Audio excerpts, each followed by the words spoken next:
तो हमारा जो स्पेस इंडस्ट्री है, पर्टिकुलरली पब्लिक और प्राइवेट सेक्टर, अभी यहाँ पे दोनों भी एग्जिस्ट कर रहे हैं, तो ये टोटल ट्रिलियन डॉलर का बिजनेस अचीव कर सकते हैं, ऐसा एक प्लान हमारे पास अवेलेबल है। इसलिए टॉपिक है space industry of India, trillion dollar dream. तो अगर आप इंडिया के स्पेस इंडस्ट्री को देखोगे तो उसके बारे में कुछ स्पेकुलेशन किया जा रहा है। Indian space industry is gearing up to leapfrog into space age. It could soon become launchpad for world satellite by providing launching facilities at lower rates than its American and European counterpart. तो European space agency या फिर American जो NASA है, तो उनके comparison में हमारे जो सैटेलाइट्स के सर्विस हो सकते हैं, स्पेस सर्विसेज हो सकते हैं, वो चीपर रेट में या लोअर रेट में अवेलेबल है। इसलिए वर्ल्ड, इवन इंक्लूडिंग यूएसए और यूरोपियन यूनियन भी, ये इंडिया की तरफ आ रहे हैं। इसलिए हमारा ये जो स्पेस इंडस्ट्री है ये बूम कर सकता है, ऐसा बोला गया है, और ये ट्रिलियन डॉलर तक बढ़ सकता है। तो अगर आप इंडिया के स्पेस इंडस्ट्री में देखोगे तो पब्लिक सेक्टर है, मेनली अभी तक तो पब्लिक सेक्टर है, क्योंकि भैया प्राइवेट में अलाउ नहीं था जो स्पेस रिलेटेड सर्विसेज थे। और अब जब प्राइवेट सेक्टर के लिए ओपन किया गया है तो प्राइवेट सेक्टर में भी नए स्टार्टअप आए हैं, तो इसलिए ये स्पेस इंडस्ट्री में दोनों कंपोनेंट इंपॉर्टेंट है। India space industry is predominantly driven by national Indian space research organisation, that is ISRO. ISRO के बारे में सबको पता है, और इनके नंबर ऑफ अचीवमेंट है। अभी जैसे आदित्य L1 हुआ या चंद्रयान मिशन, चंद्रयान 3 जो था, तो उसकी वजह से आपको इसरो के अचीवमेंट पता है। अब इस इंडस्ट्री में टोटल 500 प्राइवेट सप्लायर्स है, मीन्स इसरो को जो सप्लायर्स है वो प्राइवेट है, and other various bodies of department of space. तो डिपार्टमेंट ऑफ स्पेस के अंडर आपको इसरो मिलेगा, और ये एक्चुअली सभी एक्टिविटीज कर रहा है in all commercial research and arbitrary regards. तो इससे रिलेटेड जो भी चीज़ें रहेंगी ये पब्लिक सेक्टर में इसरो देख रहा है, डिपार्टमेंट ऑफ साइंस देख रहा है। अगर आप प्राइवेट सेक्टर की बात करोगे तो अभी रिसेंटली उन्हें अलाउ किया गया है। There is relatively few independent private agencies, though they have been gaining an increase role since the start of 21st century. तो ये अभी 21st सेंचुरी में ओपन हुआ है। तो अगर आप देखोगे तो 2019 में एक एस्टिमेट दिया गया है, space industry of India account for 7 billion और 2% of the global space industry. अगर हमारा जो स्पेस इंडस्ट्री है वो 7 बिलियन यूएस डॉलर है, लेकिन वर्ल्ड का ये कितना हो रहा है, 2% हो रहा है। और ये कितने लोगों को जॉब प्रोवाइड कर रहा है, 45,000 लोगों को जॉब प्रोवाइड कर रहा है। तो काफ़ी सिग्निफिकेंट अमाउंट है।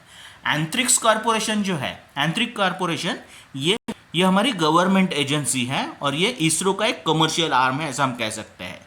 Expect the industry to grow by $50 billion by 2024.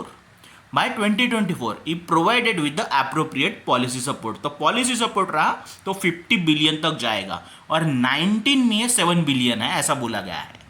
Since the Indian government opened the sector for private players, 100 deep tech startup have sprung up. तो 100 स्टार्टअप है अभी स्पेस से रिलेटेड इंडिया में, प्राइवेट प्लेयर्स है, ऐसा बोला गया है। Indian space industry is expected to become $1 trillion industry by 2040, ऐसा बोला गया है। कब? 2040 में। लेकिन यहाँ पे 2040 बोल रहे हैं, लेकिन मेरा ये मानना है कि ये बहुत जल्दी अचीव कर लेगा $1 ट्रिलियन इंडस्ट्री। ओके, इसके बाद अगर आप देखोगे कि एक जॉइंट रिपोर्ट है अर्नस्ट एंड यंग का and Indian space association project the, मतलब दो है, अर्नस्ट एंड यंग और Indian space association, project the country space economy growing to $12.84 billion US dollar by 2025। तो ये 12, पहले हमने 7 बिलियन देखा था, कब? 2019 में। 240 में ये 2040 में 1 ट्रिलियन अचीव हो सकता है, लेकिन 2025 में ये $12.84 बिलियन तक अचीव कर सकता है, ऐसा बोला गया है। Satellite launch services, means satellite launching के ड्यूरिंग जो एक्चुअली सर्विसेज की जरूरत होती है, ये एक्चुअली एक वन ऑफ द सर्विस है, are predicted to be fastest growing segment in the Indian space economy, followed by satellite manufacturing. तो सैटेलाइट को बनाना, ओके, ये एक इंपॉर्टेंट सर्विस है। और सैटेलाइट लॉन्च सर्विसेज में जो एक्चुअली बैकअप सपोर्ट लगता है, तो वो भी एक सर्विस इंपॉर्टेंट है, जिससे हमारा एक्चुअली बिजनेस बढ़ रहा है। अगर आप यूएस का एक्चुअली स्पेस इंडस्ट्री देखोगे तो इन यूएस से नासा हैंडल स्पेस एक्सप्लोरेशन। तो सभी स्पेस एक्सप्लोरेशन देखना किसका काम है? नासा का। And private companies do launches to send cargos and crews to the space. तो प्राइवेट कंपनीज क्या कर रही है? सपोर्ट प्रोवाइड कर रही है। स्पेसएक्स, अब स्पेसएक्स कौन ओन कर रहा है? That is Elon Musk. Conducted over 60 launches in 2020 alone. This has brought down the cost significantly, and in between, US was relying on Russian spacecraft to send cargo and its men to the International Space Station. तो private player का बहुत ज़्यादा importance है US की space industry में। Even वो outsource भी कर रहे हैं रशिया को, लेकिन अगर रशिया सपोर्ट नहीं कर रहा है तो उन्हें नया प्लेयर देखना पड़ेगा, तो वो इंडिया बन सकता है। तो इस तरीके से यूएसए में government agency that is NASA, उसके बाद प्राइवेट प्लेयर्स, और वो आउटसोर्स भी कर रहे हैं सर्विस। तो इस तरीके से उनका स्पेस इंडस्ट्री है। अगर आप इंडिया में देखोगे तो मोस्टली जो है ये डोमिनेट कर रहा है ISRO, that is government arm. लेकिन गवर्नमेंट का और एक आर्म है that is new space India limited. अभी हम क्या करते हैं कि इंडियन स्पेस इंडस्ट्री कैसे एक्चुअली बूम कर रहा है और कैसे private as well as public player जो है एक्चुअली यहाँ पे परफॉर्म कर रहे हैं। तो न्यू स्पेस इंडिया लिमिटेड जो है उन्होंने 36 सैटेलाइट लॉन्च किए हैं for British satellite company OneWeb. तो OneWeb actually British satellite company है। उनका फर्स्ट जनरेशन इंटरनेट कॉन्स्टिलेशन है इन लो अर्थ ऑर्बिट। तो ये सर्विस किसने प्रोवाइड किया है, लॉन्चिंग के लिए सपोर्ट किसने किया है, न्यू स्पेस इंडिया लिमिटेड। ये गवर्नमेंट एक्चुअली एक एजेंसी है। OneWeb opted for India after Russia cancel it launches. तो रशिया ने सपोर्ट नहीं दिया तो इंडिया ने सपोर्ट दे दिया। इस तरीके से हमारा बिजनेस हमें मिल रहा है। This help the company to get global coverage. इससे कंपनी का भी नाम हुआ। And will give boost to broadband services in India.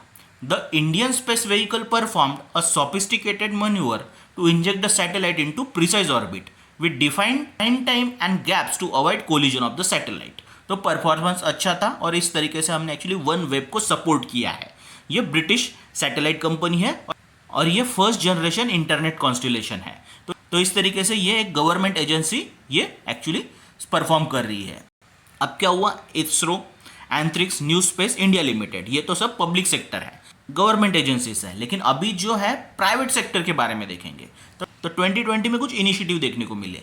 This sector has secured 62 million US dollar in funding in first half of the 2023, a 60% increase over the corresponding period in last year. तो यहाँ पे 62 million US dollar का investment इस साल दिखाई दे रहा है। Global consultancy है एक Arthur D little pegs India's current space market to be around 8 billion in size। तो ये 8 बिलियन यूएस डॉलर साइज में ऐसा उन्होंने बोला है। और एक इंपॉर्टेंट उन्होंने ऑब्जर्वेशन दिया है, it has grown at the compounded annual growth at the rate of 4% in the past few years compare to 2% globally. तो ग्लोबली ग्रोथ कितना है, 2%, लेकिन इंडिया के स्पेस इंडस्ट्री का ग्रोथ जो है वो 4% है। तो ये काफी सिग्निफिकेंट है एज कंपेयर टू वर्ल्ड। तो इस तरीके से हमारा इंडस्ट्री ग्रो कर रहा है। अगर आप प्राइवेट स्टार्टअप देखोगे तो स्काईरूट एरोस्पेस यहाँ पे एक इंपॉर्टेंट नाम है। ये जो है हैदराबाद बेस्ड कंपनी है और फॉर्मर इसरो के एक्चुअली इंजीनियर्स ने इसे बनाया है और ये एक लीडिंग है सेक्टर में actually. In November 2022 it's launch the first privately made rocket. Okay, तो पहला प्राइवेटली मेड रॉकेट इन्होंने लॉन्च किया है एक्चुअली नवंबर 2022 में। और इसके बाद ये क्या करने वाले हैं, एक अभी ऑर्बिटर भी लॉन्च करेंगे। तो ये पहला ऑर्बिटर रहेगा। The launch is plan for the next couple of the month. तो अभी चल रहा है सितंबर 2023। तो ये अभी कुछ नेक्स्ट कपल ऑफ मंथ्स में एक्चुअली आपको दिखाई दे सकता है। इनका जो एक्चुअली रॉकेट है विक्रम रॉकेट, तो विक्रम रॉकेट के वर्जन्स अवेलेबल है, विक्रम 1, विक्रम 2, विक्रम 3। विक्रम 1 जो है ये 480 किलोग्राम ऑफ पेलोड लॉन्च करेगा लो अर्थ ऑर्बिट में, वेराज विक्रम 2 जो है 595 किलोग्राम्स ऑफ द कार्गो को लिफ्ट ऑफ करेगा। उसके बाद विक्रम 3 जो है can launch with the 815 kg to 500 kilometre low inclination orbit. तो इस तरीके से विक्रम रॉकेट रहेगा इनका, जो नंबर ऑफ उसके वर्जन्स भी अवेलेबल रहेंगे। तो इस तरीके से हमारे कुछ प्राइवेट प्लेयर ये परफॉर्म कर रहे हैं। उसके बाद है Agnikul. Agnikul is going to become the second private Indian firm to launch a rocket। तो अग्निकुल का एक रॉकेट रहेगा। उसके बाद बंगलोर बेस्ड एक स्पेस टेक स्टार्टअप है SatSure, has also announce the investment of 35 million US dollar to launch 4 earth imaging satellite by 2025, which will help in risk management, crop insurance, agriculture applications and disaster management. तो सैटश्योर है। उसके बाद है pixel. Pixel क्या कर रहा है, another India based private space technology has one 5-year contract from US national reconnaissance organisation NRO। Pixel will provide technical hyperspectral imagery, remote sensing capabilities via modeling simulation and data evaluation.